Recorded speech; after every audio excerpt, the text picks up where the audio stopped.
你在干嘛？放着马我！怎么样？飞龙在天，化神为压，更不法！师尊在上，请受弟子凌轩一拜。这才我们就说了，总之你进去惊讶吗？你就是我，活生生的人。Oke guys, berjumpa lagi di channel Ruang Movies. Gimana kabar kalian nih? Semoga selalu dalam keadaan sehat ya, agar bisa mengawal Donghua yang akan Mimin rangkum kali ini. Pada video kali ini, Mimin akan melanjutkan lagi cerita dari Donghua Yin Shizongmen atau pemimpin sekte tersembunyi. Nah, bagi kalian yang baru aja bergabung, Mimin saranin agar kalian menonton video sebelumnya dulu. Linknya ada di deskripsi ya guys. Oke, tak usah berlama-lama, langsung saja kita masuk ke alur ceritanya.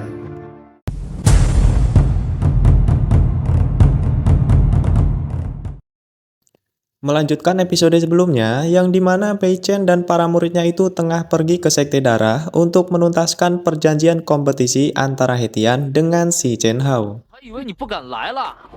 Pertarungan berjalan sangatlah sengit, di mana si Hetian dan juga Chen Hao itu tengah melakukan perbaku hantaman demi membuktikan siapakah yang paling kuat. Namun yang pada akhirnya pertarungan pun dapat didominasi oleh si Hetian.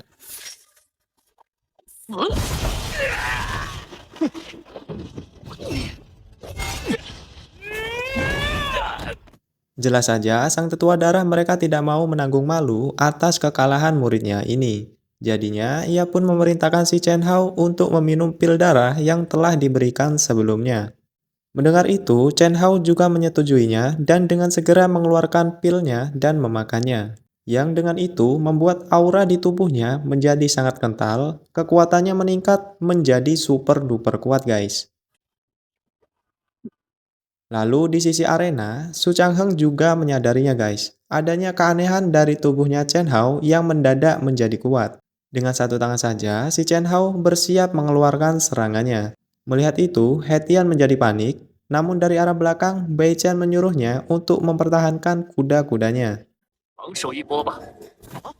Mendengar motivasi sang guru, si Hetian pun kembali menjadi semangat dan bersiap juga untuk beradu kekuatan. Dan di sana, kedua energi pun akhirnya terbentur. Namun kekuatan Chen Hao yang sebelumnya terlihat kuat, sepertinya kini kewalahan menghadapi serangan si Hetian dan berakhir terpental.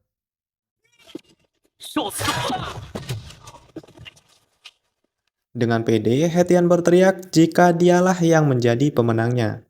Semua temannya merasa bangga, dia terus saja memuji si Hetian yang sungguh hebat. Kekalahan semacam ini tentu tidak diinginkan oleh sang tetua darah, dia sangat menginginkan muridnya Hetian untuk menjadi murid sektenya. Oleh karena itu, sang tetua pun melakukan pergerakan menggunakan serangan tangan raksasa untuk menangkapnya. Bei Chen yang melihatnya, lantas dia tidak terima dengan perlakuan semacam ini. Sebagai seorang guru, dia tidak tinggal diam dan menyerang tetua darah hanya dengan satu jarinya saja. Bisa dilihat, sang tetua darah seketika langsung saja tewas setelah menerima serangan Bei Chen barusan. Kemudian Bei Chen bilang, inilah balasan jika berani-beraninya menyentuh murid sekte abadinya. Siapapun yang masih berani menyinggung sektenya, maka akan mendapatkan takdir yang sama seperti tetua darah ini. Langsung saja, ketua sekte darah di sana berlutut mengatakan jika apa yang terjadi barusan hanyalah sebuah kesalahpahaman. Itu karena apapun yang dia lakukan, tetua darah barusan dia bilang tidak ada kaitannya dengan sekte darahnya. Jadinya, ia pun berpendapat hukuman yang Bei Chen lakukan tentu saja sangat pantas didapatkan oleh tetua darah. Segera, dari belakang, Hetian pun berterima kasih karena telah menyelamatkannya. Semua murid menjadi sangatlah kagum. Karena jika gurunya yang bergerak, maka sudah pasti semua masalah dapat terselesaikan. Begitupun dengan para murid dari Sekte Darah, mereka sangat tidak menyangka jika Bei Chen sangatlah kuat. Barulah setelah semua masalah diselesaikan, Bei Chen pun segera mengajak semua muridnya untuk kembali ke Sekte abadinya.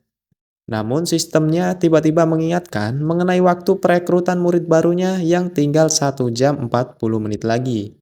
Jelas saja, batas waktunya semakin menipis. Bai Chen sangatlah bingung di manakah dia harus mencari murid tersebut. Karena jika dia gagal, maka kepalanya akan menjadi botak. Dari arah belakang, sang mantan tiba-tiba berteriak. Ia meminta Hetian untuk membawanya juga pergi ke Sekte Abadi.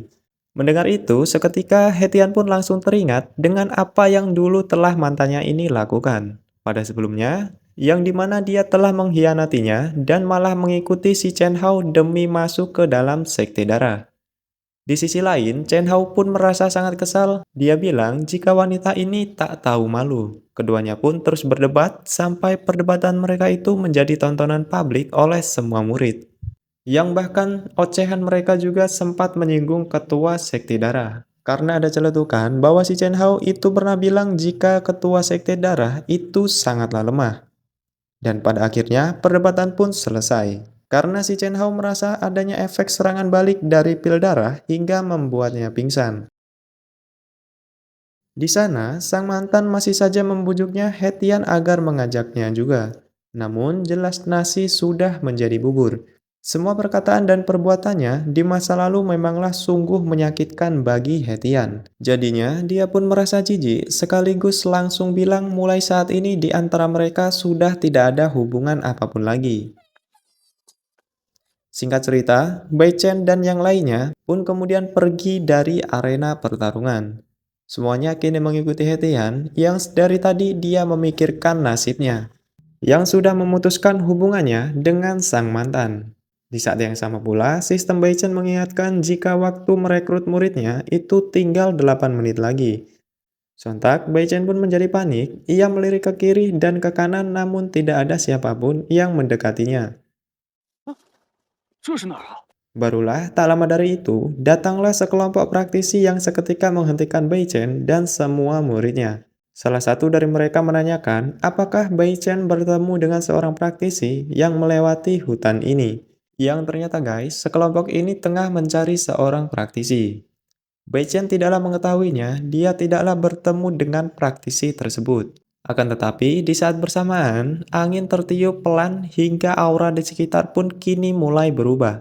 Yang ternyata ini adalah tanda munculnya seorang praktisi yang dicari-cari oleh kelompok mereka. 找我吗？ Bai Chen pun dengan segera mengecek praktisi tersebut dan ternyata inilah sosok murid yang harus ia rekrut. Dia bernama Lin Xuan. Yang akhirnya Bai Chen pun menjadi sangatlah senang karena dengan menemukan murid ini, dirinya tidak akan menjadi botak. 啊，不用秃顶了呢。 Dan dari sinilah pertarungan di antara Lin Xuan dan kelompok yang mengejarnya akhirnya pun terjadi. Awalnya, pertarungan berhasil didominasi oleh Lin Xuan karena dia berhasil mengalahkan ketiga orang dari kelompok itu. Melihat ini, Bai Chen dan semua muridnya menjadi kaget dengan kekuatannya. Ketiga orang tersebut sangatlah ketakutan yang ternyata kelompok barusan itu telah mencari keterampilan dari keluarga Lin Xuan. 快去，快去！ Tapi jangan dilupakan juga guys, karena masih ada sang ketua kelompok yang belum dikalahkan. Dari arah belakang, sang ketua pun terbang dan kini menerjang Lin Xuan. Dia segera menggunakan sebuah formasi pengurungan yang ternyata formasinya adalah seperti ini.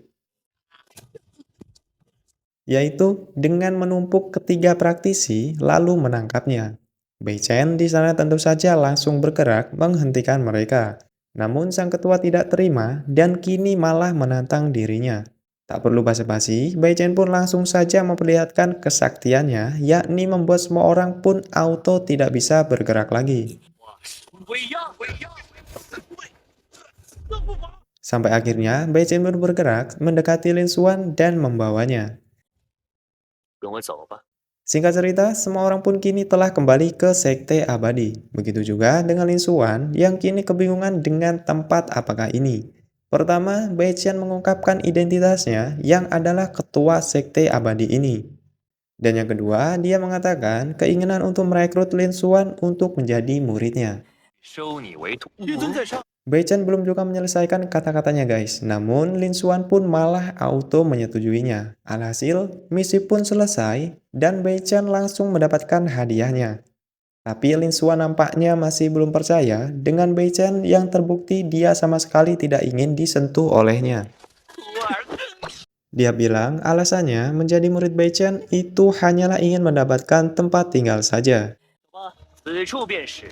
Meski begitu, Bei Chen tak mempermasalahkannya. Dia malah memperkenalkan semua tempat dan ruangan di Sekte Abadi.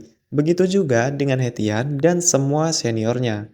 Mereka dengan bangga memperkenalkan Sekte Abadinya. Namun, alih-alih menjadi terbuka, justru ketika melihat ini, Lin Xuan auto kabur dan menganggap bahwa semua orang di Sekte Abadi itu sedang mengalami gangguan mental. Tapi, dia tidak menyangka ketika sedang berlari kabur, tiba-tiba dihentikan oleh formasi Sekte Abadi. Barulah setelah menjadi murid Bei Chen, diketahuilah nilai kesetiaannya itu hanya 5 poin saja. Bersama dengan itu, sistemnya memberitahu misi baru Bei Chen yang mengharuskan melatih seorang murid dengan nilai loyalitas di bawah 10 poin. Bei Chen mulai melihat semua nilai kesetiaan pada semua muridnya ini. Dan yang paling kecil itu hanyalah murid barunya, yaitu Lin Xuan. Langsung saja Bei Chen pun mendekati Lin Xuan dan sedikit mengoceh layaknya seorang guru. Tapi Lin Xuan tidaklah menghiraukannya sampai akhirnya Bei Chen pun kemudian memberikan satu buku latihan yang dengan itu nilai poin kesetiaannya kini menjadi meningkat. 好珍惜。 李轩忠诚度加1。 Akan tetapi nilai peningkatannya tidaklah besar guys. Membuat Bei Chen tidak menyerah dan kembali memberikannya buku latihan. Namun itu tidak berhasil, kali ini dia pun memperkenalkan ruangan latihan yang baru. 前方。 Yang dinamakan ruangan meditasi. Dan itu bisa mengolah pikiran, memadatkan akar, dan mengolah alam. Tapi lagi-lagi Lin Xuan ini malah semakin tidak percaya dengan Bei Chen. Ia mengira jika ruangan ini hanyalah ruangan biasa. 李轩忠诚度减3。 怎么还扣了？这里都有。你确定这里不是毛？ Lagi-lagi di saat itu pula si Hetian dan yang lainnya itu mulai kembali beraksi. Yakni memperkenalkan sektenya yang tentu saja bukan sekte sembarangan. Alhasil, Bei Chen yang sudah kesal, ia pun lantas menyeretnya memasuki tempat latihan. Dan akhirnya Lin Xuan pun menjadi percaya, ia tidak menyangka kalau apa yang tadi dikatakan oleh Bei Chen nyatanya memanglah benar. Setelah memasuki, Lin Xuan bertemu dengan gambaran wujud dirinya. 岁月这么惊讶吗？ Setelah mereka bertemu dan pertarungan pun akhirnya dilakukan. Lalu bagaimanakah kelanjutannya? Jika penasaran maka tunggu saja kelanjutan ceritanya. Oke, karena ceritanya sudah selesai, maka Mimin di sini pamit undur diri. Semoga kalian tetap sehat selalu ya guys, agar terus bisa menonton video-video di channel Ruang Movies. Sampai jumpa di video selanjutnya.